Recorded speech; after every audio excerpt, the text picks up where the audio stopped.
Isang magandang araw po mga Kapinoy. Kamusta po kayo? No? Magandang umaga, tanghali, hapon, gabi. Kahit saan parte ng mundo kayo ngayon nandun.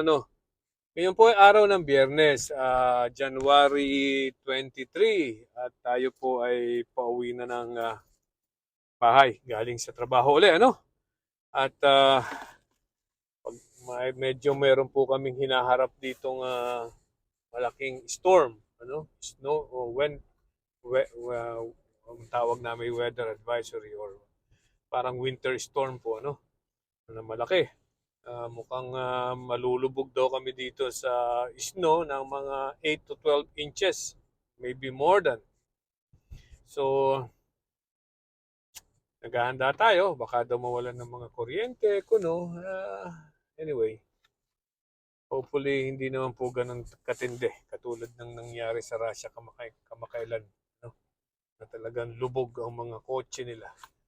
So dito naman po ay ang sinasabi ay halos maghapon ng linggo sa linggong ito, sa linggong darating sa 25. From 3 o'clock in the morning hanggang kinabukasan daw ng Lunes ay mag-i-snow. So yan po ang forecast. More or less medyo tumatama ang forecast dito mga 80% to 90%. But alam nilang mag-i-snow, at alam ang forecast nila ay mga at least 8 inches of snow. Well, we just have to be prepared, and stay warm. Okay? So, naikwento ko lang po sa inyo, ngayon po, ating pong pag-uusapan itong si Ramon Bong Revilla Jr., na alam naman natin, na ito ay nakakulong na ngayon uli. So, ito pong si Bong Revilla, kung natatandaan natin, ito pong si Revilla po ay isang artista, Alam naman natin siya si alias Pogi, Siya po ay artista at anak ni Ramon Revilla Sr., na mahilig sa agimat. And then, ito pong si Bong Revilla ay pumasok sa politika noong 2004. Nanalo po siya bilang senador. Nung una, tahimik ang kanyang pagiging senador, Hanggang nung second term niya, ng 2010, nag-number one po. Nag-number one itong si alias Pogi, Ramon Bong Revilla Jr. So, at talagang napakabango niya nun. At number one nga daw sa mga senador. But the problem is this, nagsimula ang kalbaryo niya dito po sa kanilang pork barrel scam. Noong 2014, nakasama siya sa mga nahuli o sa mga na-demandahan na pork barrel scam. Sinong kasama dito? Si Enrile, etong si Bong at saka si Jinggoy, Yan. So silang tatlo.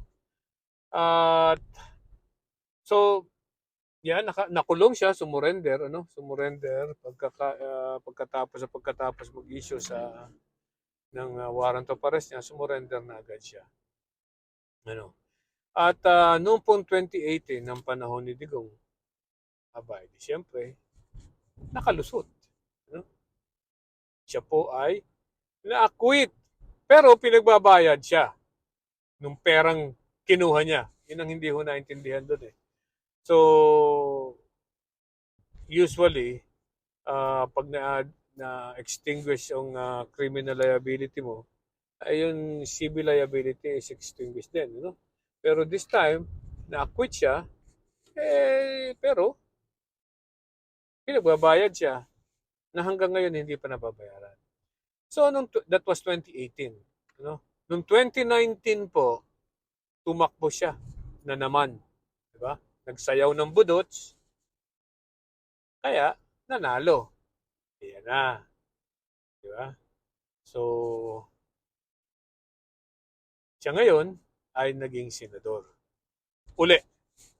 Naging senador. And here it comes again. Here it comes. Nasama na naman siya sa iskandalong ito. Sa flood control scandal naman. Ano? Kasi po, noong kailan ba ito? Noong 2022, noong 2025, hindi na po nanalo itong si Ramon Revilla. Ano? Hindi na siya nanalo. So, ano itong sinasabing flood control scandal ay parang tungkol ito during that time na nasa term siya, no? At so that was 20 ay wala, 2019 to 2025. Yun ang term niya. Kasi nitong 2025 nahuli na siya natalo na siya sa pagiging senador. Hindi na siya nakakuha ng second term o ng fourth term na pala. So natalo na siya. And then lumabas pa rin ang pangalan niya sa flood control scandal na to. At idinawit siya ng isang undersecretary ng DPWH. So, yun.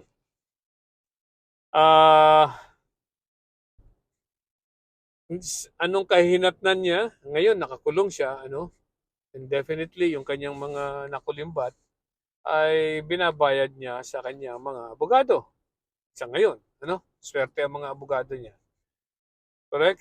At ang kaso nga pala po niya ngayon ay malversation of public funds through falsification of public document. Ang ibig sabihin po ay siya ay nagpalsipika o nameke ng public documents, ano? Para magastos o makuha yung public funds sa pansarili niyang kapakanan. Yung pera ng bayan. Yun po yun. So, makakalusot ba siya dyan? Mukhang this time ho, baka mahihirapan siya. Ano? Ito po ay tungkol sa ghost project diyan sa Bulacan. So, mahirap pong palusutin. Ano? Ang ghost project, kaya ang ginawa po ng gobyerno ngayon, ang mga inunang ihabla ay yung mga ghost projects. Kasi po, maliwanag na kumobra ng pera, nakakuha ng pera, pero walang project. Di ba? Mahirap po, mas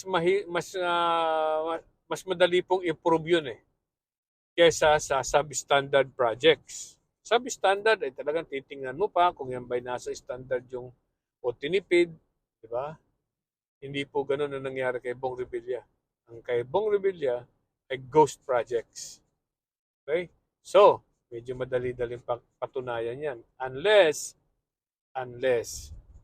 medyo tama rin ng mga prosecutor, ang ombudsman, at alam nyo na, magtagal ang kaso, magpalit ang administrasyon, so panibago na naman ang politika sa ating gobyerno. Ganyan lang naman yan.